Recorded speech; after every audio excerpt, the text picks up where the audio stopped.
Assalamualaikum dan salam sejahtera pelajar-pelajar semua. Baiklah, pada hari ini kita akan menjalankan uji kaji biologi yang bertajuk mengira nilai sampel makanan dalam sampel makanan.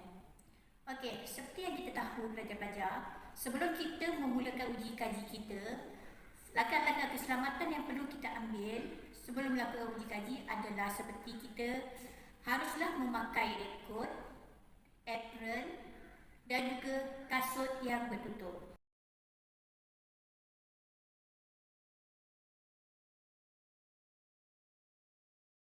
Semua, sebelum kita memulakan uji kaji kita, mari kita berkenalan dahulu dengan radas-radas dan alatan-alatan yang akan kita gunakan di dalam uji kaji kita ini. Okey? Uji kaji kita pada hari ini adalah mengkaji nilai tenaga dalam sampel makanan.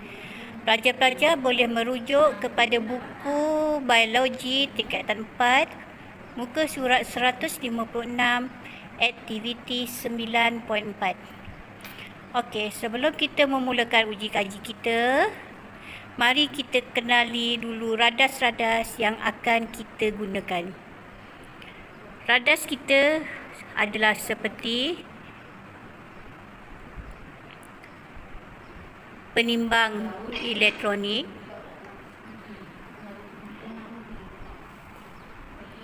air suling,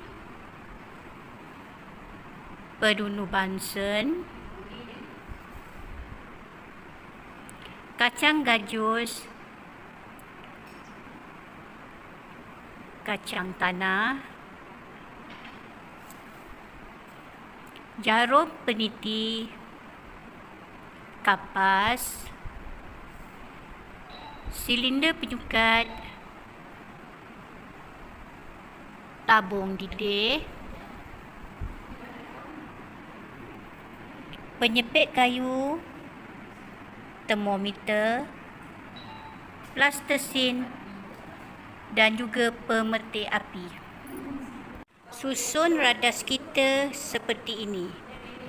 Pelajar-pelajar mesti pastikan susunan radas berada di dalam keadaan yang betul dan ianya selamat untuk kita gunakan sebelum apa-apa uji kaji dijalankan. Sebelum kita memulakan uji kaji kita ni, pastikan pelajar-pelajar semua membuat rekod atau catat seperti ini supaya senang untuk kita rekodkan apabila kita menimbang kacang tanah kita dan kacang gajus kita, dan apabila kita menyukat suhu air dan sebagainya. Rekod ni adalah penting sebab daripada rekod ni kita akan buat pengiraan jumlah kalori yang ada di dalam sampel makanan kita. Kita kena timbang sampel makanan kita. Sekarang sampel makanan yang kita ada ialah kacang gajus. Berat yang kita dapati adalah 1.96 gram. Jadi kita rekodkan jisim makanan kita yang kita dapat adalah 1.9 gram. Okey, dan sekarang kita timbang pula sampel makanan kita yang kedua iaitu kacang tanah. Dan kita dapati dia punya timbangan dia adalah 0.45 gram. Baiklah, sekarang kita rekodkan 0.45 gram. Okay, langkah yang kedua, kita cucukkan sampel makanan kita pada jarum peniti ni, dan kita letakkan plastesin di hujung sebelah bawah jarum peniti seperti ini. Yang ketiga adalah pelajar-pelajar, kita kena masukkan air suling sebanyak 20 ml ke dalam silinder penyukat ini. Okey, 20 ml. Bagaimana cara yang tepat untuk kita melihat bahan uji kaji kita apabila dia berada di dalam bekas, bika ataupun silinder penyukat seperti ini? Caranya adalah pelajar-pelajar naikkan seperti ini dan lihat betul-betul aras mata bertentangan dengan bahan yang ada di dalam silinder penyukat ini. Kita tak boleh melihat seperti ini ataupun daripada jauh, kerana jawapan yang tepat kita tak akan dapat. Cara yang sebenar adalah kita melihat menggunakan aras mata kita. Langkah seterusnya, tabung lidi tadi kita masukkan ke dalam jejari kaki ritut ini. Okey. Kemudian kita masukkan termometer kita. Baca bacaan awal di dalam termometer ini. Saya dapat kat sini 20 darjah Celsius.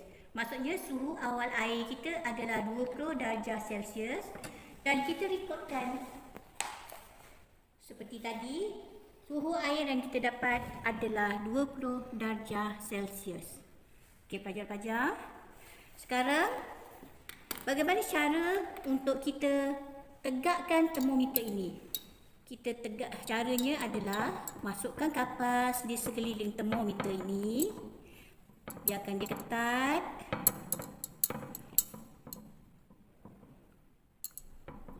Biarkan dia ketat.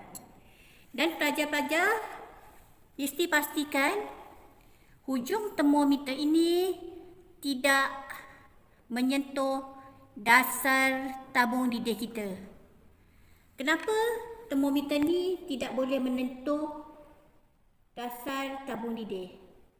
Ini disebabkan apabila kita panaskan, sekiranya terkena terlalu panas, kemungkinan termometer ni akan pecah. Pelajar-pelajar semua tahu kan, apabila berlakunya pecahan termometer, bermakna akan ada merkuri yang keluar daripada termometer ini. Dan kita tahu merkuri adalah satu bahan kimia yang sangat berbahaya apabila terkena kepada anggota badan kita. Hidupkan Bunsen burner.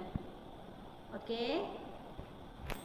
Kita bakar kacang kita sehingga betul-betul menyala. Jarak pembakaran kita dengan tabung lidi ni tak boleh terlalu jauh ya. Kita dekatkan. Apabila dia dah terbakar betul-betul,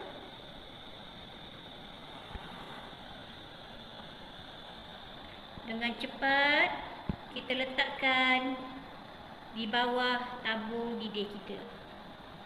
Okey.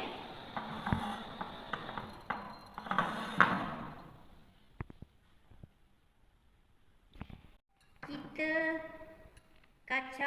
kacaukan termometer kita ini sentiasa.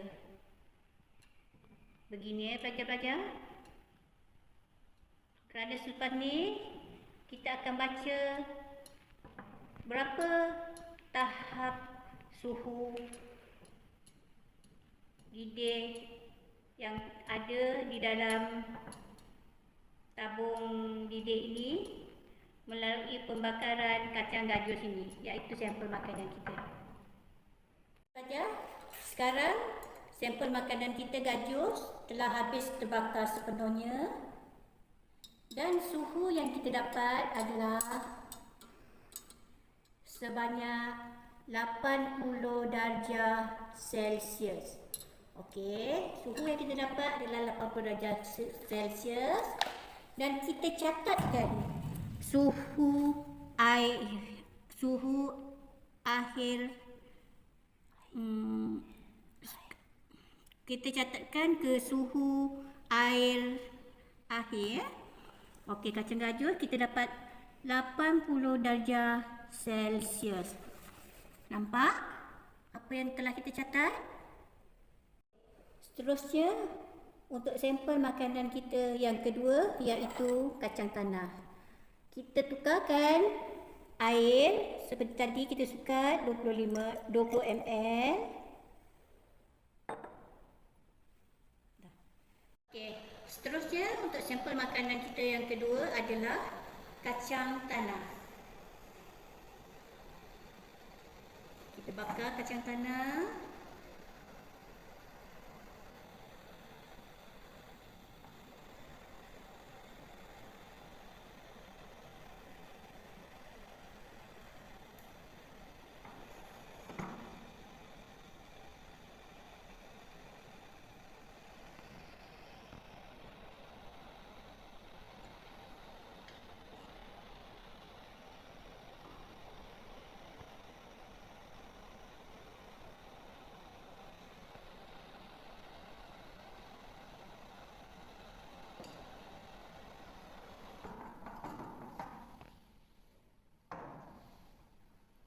seperti tadi, kita pastikan termometer kita kacaukan air yang ada di dalam tabung lidih kita ini ya.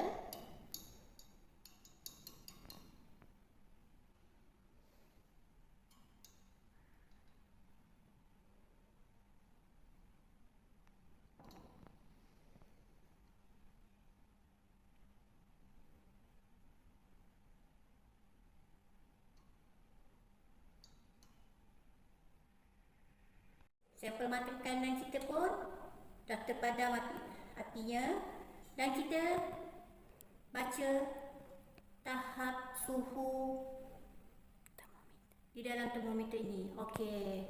Sekarang ni suhunya adalah 90 darjah Celsius. Seperti tadi kita rekodkan 90 darjah Celsius untuk suhu air bagi sampel makanan kacang tanah. Baiklah pelajar-pelajar, saya akan tunjukkan bagaimana cara untuk kita mengira nilai tenaga daripada amali yang kita dah buat tadi. Okey, formula nilai tenaga makanan. Ni ya, nilai tenaga makanan. K kilo joule per gram. Iaitu gisim air dalam gram kali dengan 4.2 joule gram kali dengan peningkatan suhu air berapa? Bahagi dengan gisim sampel makanan dalam gram kali dengan 1000. Bagi gajus yang kita dapat tadi, kita dapat gajus adalah 1.96 gram. Okey. Suhu awal air adalah 20 darjah Celsius. Okey. 20 gram maksudnya 20 darjah Celsius ni pada 20 gram. Kali dengan 4.2 kali dengan suhu akhir gajus tadi adalah 80. Maksudnya 80 tolak dengan 20. 80 tolak 20. Maksud bahagi dengan 1.96. Berat gajus yang kita timbang tadi ya. 1.96 kali dengan 1000. Ini memang dia punya kiraan 1000. Okey, sekarang 20 kali 4.2 kali 80 tolak 20, kita akan dapat jawapan ini. Manakala 1.96 kali 1000, kita akan dapat jawapan ini. Okey, pelajar-pelajar, apabila kita dah dapat jawapan ini, kita akan dapat jawapannya adalah 2.57 kilojoule per gram. Ini adalah nilai tenaga